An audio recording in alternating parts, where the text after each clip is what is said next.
Você já viu alguém comemorar um divórcio antes mesmo de assinar os papéis? Minha ex-esposa, a Carla, já tinha estourado o champanhe. Ela tinha um plano perfeito: me trair com o meu chefe, pedir o divórcio e levar metade da empresa. Ela só esqueceu de um detalhe. Um pequeno documento que assinamos há 10 anos que ela nem se deu ao trabalho de ler. Hoje, vou contar como deixei minha ex-mulher e meu ex-chefe na Rua da Amargura. Mas para entender essa vingança, preciso voltar ao começo. Meu nome é Roberto, tenho 38 anos. Há 6 meses, eu achava que tinha a vida ideal. Casado há 10 anos com a Carla, uma casa confortável e minha empresa de consultoria de TI finalmente dando lucro real, depois de anos de sacrifício. Conheci a Carla quando eu era um estagiário quebrado e ela era a recepcionista do prédio onde eu trabalhava. Era linda, carismática, parecia me admirar. Ela dizia que via em mim um potencial que ninguém mais via. Carla nunca trabalhou fora após nos casarmos. A justificativa era sempre a mesma. Eu cuido da imagem da nossa família, do networking, dos eventos. Eu, tolo, aceitei. Pagava tudo: academia de luxo, carro do ano, viagens internacionais. Não me importava. Eu amava aquela mulher e acreditava que ela era meu porto seguro. Mas no último ano, uma mudança sutil começou. Ela ficou mais crítica. Nossa casa é pequena demais para o seu sucesso, dizia. Seus amigos são muito simples, Roberto. O sinal mais claro veio quando ela começou a se interessar, de repente, pelas finanças da minha empresa. Quanto a empresa vale agora? Se a gente se separasse, como funcionaria a partilha? Eu brincava. Tá planejando me trocar, é? Ela ria nervosamente. O afastamento físico veio em seguida. Senhas novas no celular, reuniões de decoradora até tarde, e uma amizade súbita e intensa com o André, meu maior cliente e parceiro estratégico há anos. André frequentava nossa casa, elogiava a Carla, dava dicas de investimento. Eu via como sorte ter um cliente tão próximo. Ingênuo. A armadilha estava sendo armada bem debaixo do meu nariz. O estalo definitivo aconteceu numa terça-feira comum. Carla anunciou que iria a um retiro de yoga de silêncio no fim de semana. Não posso levar celular, amor. É parte da terapia. Alarme soou na minha cabeça. Na quarta-feira de manhã, sozinho em casa, ouvi um apito vindo da sala. Era o iPad antigo da Carla, esquecido numa gaveta. Mensagens do iCloud estavam chegando. O coração acelerou. Eu sabia que invadir a privacidade era errado, mas minha intuição gritava mais alto. Ao abrir o dispositivo, o mundo desabou. Não havia retiro. Ela estava num hotel fazenda caríssimo. As mensagens trocadas com André eram um manual de traição e ganância. Ele é um idiota trabalhador, tão focado que nem percebe o chifre. A mais devastadora. Quando o divórcio sair e eu pegar a metade da empresa, a gente some para a Europa. Você assume a parte dele nos negócios e viramos sócios na cama e no escritório. O nojo subiu pela minha garganta. Passei horas lendo meses de conversas. O plano era meticuloso. Ela estava esperando o fechamento de um contrato milionário que eu negociava há 1 ano. O valor da empresa dispararia. Aí, ela pediria o divórcio. Eles zombavam da minha dedicação, da minha confiança. Roberto é um ótimo burro de carga, escreveu André. Constrói, a gente aproveita, respondeu Carla. Naquela hora, a dor virou combustível para algo mais sombrio. Uma vingança calculada. Sou consultor. Meu trabalho é resolver problemas complexos com lógica e estratégia. Carla e André acabavam de se tornar o projeto mais importante da minha carreira. Respirei fundo. A primeira regra: não mostrar suas cartas. Quando ela voltou domingo à noite, eu estava calmo. Como foi o retiro? Eu renasci, amor. Pensei muito sobre nós, sobre a vida. O cinismo dela era vertiginoso. Eu sorri. Que bom, meu amor. Conta tudo para mim depois. No dia seguinte, marquei uma reunião urgente com meu advogado, Dr. Hélio, um velho amigo da família. Em seu escritório, mostrei as provas. Ele as examinou e um sorriso lento surgiu em seu rosto. Roberto, você se lembra qual foi a maior briga que você teve com seu pai antes de se casar? Eu lembrava. Meu pai, um empresário rabugento, exigira que o casamento fosse com separação total de bens. Foi humilhante. Carla chorou, disse que era desconfiança, que ofendia o amor dela. Mas meu pai foi irredutível. O patrimônio que eu ajudo a construir fica com o meu sangue.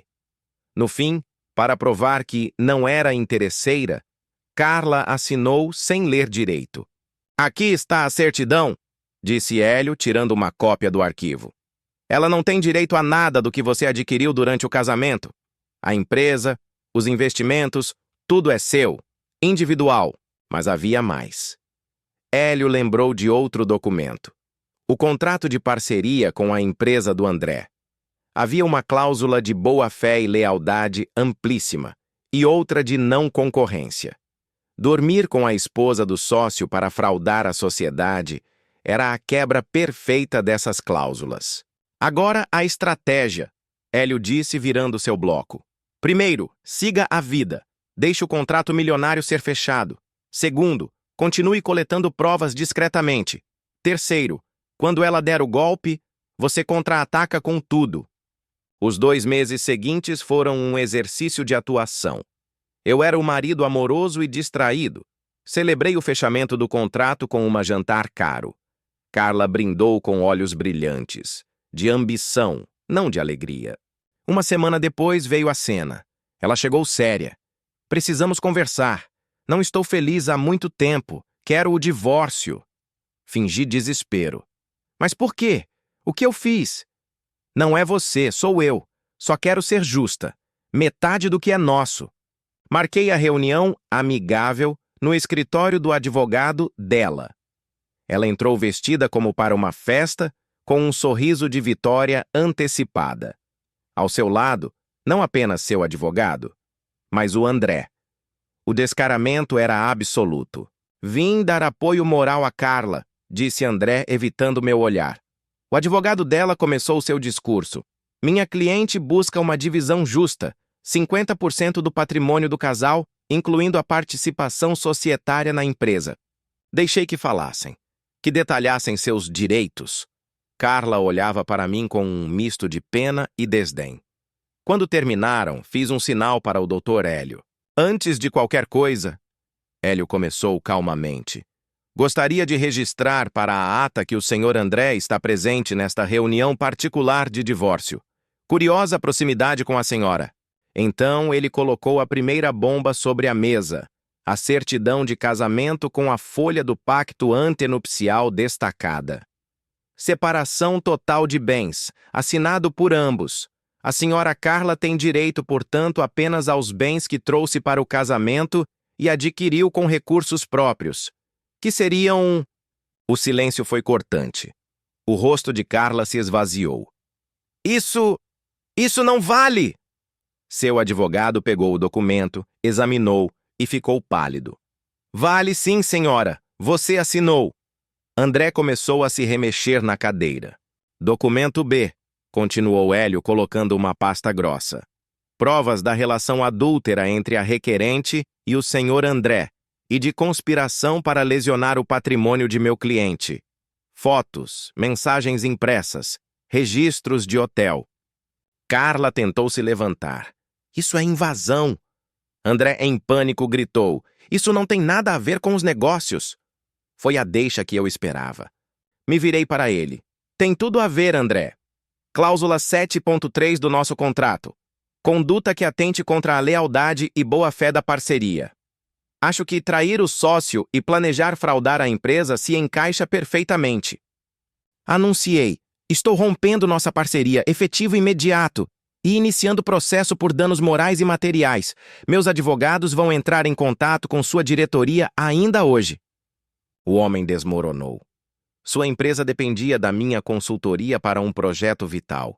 Sem mim, ele quebraria contratos milionários. Carla olhava para ele, esperando um socorro que não veio. Ele só pensava em salvar a própria pele. A reunião terminou em caos. O advogado de Carla pediu para conversar em separado. Ela chorava, mas não eram lágrimas de arrependimento. Eram de raiva por ter perdido. Você me deve! Passei os melhores anos da minha vida com você. Você passou os melhores anos da sua vida às minhas custas, Carla. Agora acabou. Você tem 30 dias para sair da minha casa. A casa estava no meu nome, comprada com a ajuda do meu pai antes do casamento. O desfecho foi rápido. O divórcio saiu. Carla, que sonhava com metade de uma fortuna, saiu com suas roupas, seu carro, que ainda estava financiado no meu nome, e eu cancelei. E suas dívidas de cartão de crédito, que eram muitas. Teve que voltar para a casa da mãe, numa cidade pequena, sob o olhar julgador de todos que sabiam da história. O processo contra André foi avassalador. A quebra de confiança era clara. Para evitar um escândalo maior, ele aceitou uma indenização pesada e saiu da sociedade. A notícia do motivo do rompimento vazou no mercado. A reputação dele estava manchada. Em meses perdeu clientes. A empresa dele entrou em declínio e faliu. E como eu previra, ele sumiu da vida da Carla assim que o dinheiro acabou. Hoje, minha empresa é mais sólida e valiosa do que nunca. Aprendi a lição. Contratos não são apenas papel. São armadilhas para os desonestos e escudos para os que cumprem sua palavra. Carla tentou me processar por abandono afetivo, mas a história não colou diante das provas da traição e do conluio. A última notícia que tive foi que ela está tentando arrumar um emprego de verdade, coisa que não fazia há 10 anos. E eu? Segui em frente. Aprendi a confiar menos, a observar mais. Mas também aprendi que a melhor vingança não é o grito, é o silêncio estratégico que precede a queda do seu inimigo. A história que contei é real. Os nomes foram trocados, mas a justiça poética não. Se você está passando por algo parecido, documente tudo. Consulte um bom advogado. E lembre-se, gente gananciosa sempre se afoba e comete erros. E você? O que acha? Eu fui muito cruel na minha reação? Devo ter sido mais compreensivo com alguém que planejou minha ruína com detalhes? Ou a justiça, quando precisa ser fria, é a mais eficaz? Deixa aqui nos comentários. Time Roberto ou Única Time Carla. Se você acredita que traição combinada com ganância merece uma resposta à altura, deixe seu like. É um voto por histórias onde o karma é rápido e preciso. Se inscreva no canal. Aqui nós não romantizamos traição, nem passamos pano para interesseiro. Nós celebramos a inteligência, a paciência e o dia em que o jogo vira contra quem achou que estava no controle. Lembre-se, na vida e nos negócios, sempre leia o contrato. E nunca, jamais, subestime a pessoa quieta do canto. Ela pode estar apenas planejando o seu cheque-mate. Esta foi uma história sobre como a ganância cega leva à própria ruína. Obrigado por ouvir até aqui. Compartilhe se conhece alguém que precisa ouvir que sair de uma relação tóxica pode ser uma vitória. Até a próxima.